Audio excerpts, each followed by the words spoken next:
F'Ħaltarxin ġiet inawgurata dar annunzjata li ma' faċilità speċjalizzata b'investiment ta' 13 miljun euro għall-anzjani bil-kundizzjoni ta' dimensja se tibda tilqa' fiha l-ewwel residenti tagħha minn nhar it-Tnejn li ġej.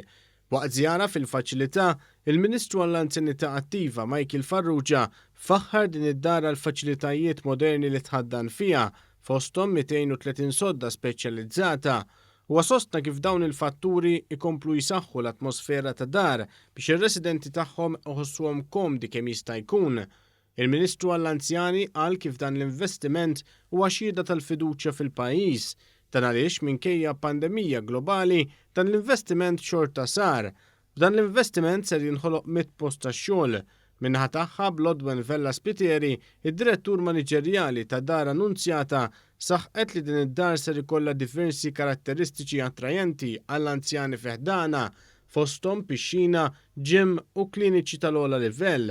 Apparti minn hekk hija spjegat kif il-ħsieb wara din id-dar ir-residenti jkunu jistgħu jissoċjalizzaw flimkien u għalhekk il-faċilità investit f'sistema ta' sigurtà li tħalli lir-residenti jimxu fid-dar kif jixtiequ. Investejna f'nurse call system li basically it's a wristband fej ir-resident ħajkollu l-faċilità li jdu jkun fej jkun fid-dar jekk ikollu bżonn kemm jafas l-assistenza fuq ir-wristband u aħna nkunu nistgħu niġu jkunu nafu fejn qiegħed u nkunu nistgħu mmorru nassistuh.